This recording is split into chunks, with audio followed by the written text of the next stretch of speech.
ఓ యోగాభ్యాస పరులందరికీ ఆహ్వానము. యోగ దర్శనం లోపల మొదటి సూత్రం అత యోగానుశాసనం. ఇప్పుడు యోగ శాస్త్రం ఆరంభించబడుతున్నది. అత అంటే అథారిటీ, అధికారం ఉన్నది కాబట్టి నేను చెప్తున్నాను. నేను బాగా చదువుకున్నా అని అర్థం. అత అంటే ఇప్పుడు అని అర్థం. యోగశాస్త్రం ఆరంభించబడుతున్నది అంటే యోగశాస్త్రాన్ని చెప్తున్నాను. కానీ అనుశాసనం అన్నాడు. అత యోగానుశాసనం. మరి అనుశాసనం ఏంటిది అంటే శాసనం ఉండాలి కదా. అనుశాసనం ఏంటిది? వేదానికి శాసనం అని పేరు. వేదాన్ని చదువుకున్న వాళ్ళు రచించినటువంటి యొక్క శాస్త్రాలకు, పుస్తకాలకు, గ్రంథాలకు అనుశాసనం అని చెప్తారు. ఇది వేదంలో కూడా ఒక పరిపాటి అన్నమాట. వేదాన్ని తీసేయడానికి వీలు లేదు కాబట్టి ఆ విధంగా చెప్తారు. అయితే యోగశాస్త్రాన్ని నేను వేదానికి అనుకూలంగానే చెప్తున్నా అని దాని అర్థం. యోగ చిత్తవృత్తి నిరోధ. యోగం అంటే ఏమిటి డిఫైన్ చేయాలి. మొట్టమొదటి ఎవరైనా గొప్ప శాస్త్రజ్ఞులు, తెలియగల వాళ్ళు, బాగా చదువుకున్న వాళ్ళు ఉంటే ఏదైనా పదార్థం ఉన్నదని చెప్తే దాన్ని డిఫైన్ చేసి చెప్తారు. దాని లక్షణాలు ఏంటి, దాన్ని ఏ ప్రమాణాల ద్వారా తెలుసుకోవాలి, ఎట్లా తెలుసుకోవాలి, దాని అవసరాలు ఏంటి, ఇవన్నీ చెప్పాలన్నమాట. అయితే ఇక్కడ చెప్తున్నాడు అత యోగానుశాసనం అన్న తర్వాత యోగ చిత్తవృత్తి నిరోధ. ఇది డెఫినేషన్. యోగం అంటే ఏమిటి? చిత్తం యొక్క వృత్తులను నిరోధించడం యోగం. చిత్తం అంటే వృత్తులు అంటే తెలవాలి. ఇక్కడ రెండు పదాలు. మనందరికీ తెలిసిన భాషలో కూడా చిత్తం అంటే దానికి మనస్సు అని, అంతరేంద్రియం అని పేరు. అది కనబడేటువంటిది కాదు, చాలా సూక్ష్మమైనది, జడ పదార్థం. అదొక సాధనం. జడ సాధనాలన్నీ ఉంటాయన్నమాట మనకు అనేకం. అందులో ఇదొకటి ఆత్మకు సాధనం. వృత్తి అంటే చేసే పనులు.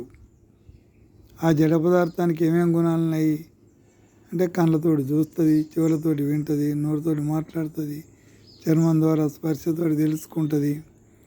ఇవన్నీ కూడా ఉన్నాయన్నమాట. ఇవన్నీ దేనికి ఉన్నాయి? ఆత్మకు ఉన్నాయి. మన ఆత్మక లక్షణాలు ఏంటి? ఇచ్చ, ద్వేష, ప్రయత్న, సుఖ దుఃఖ, జ్ఞానం, లింగనోమితి. ఇది ఆత్మకు లక్షణాలు. ఆత్మ అంటే జడ పదార్థం కాదు, చేతన పదార్థం. చేతన పదార్థాన్ని యొక్క లక్షణాలు ఏంటి? దానికి ఇష్టం ఉంటుంది, ఇచ్చ. దానికి ద్వేషం కూడా ఉంటుంది. తనకు ఇష్టమైనటువంటి, అనుకూలమైనటువంటి పరిస్థితులు ఉంటే, అనుకూలమైన వస్తువులు ఉంటే, అనుకూలమైన భోజనం ఉంటే, అనుకూలమైనటువంటి యొక్క ఇల్లు ఉంటే, కారు ఉంటే దానికి ఇష్టం అన్నమాట. ద్వేషం అంటే ఉన్నాయన్నీ పోయినాయి అనుకో, ద్వేషం. ఎవడన్నా ఎత్తుకపోయిండు అనుకో, వాని మీద ద్వేషం. ఎవడెత్తుకపోయిండు, ఎత్తెత్తుకపోయిండు, వాని దొరకబట్టాలి, ఇది ద్వేషం అన్నమాట.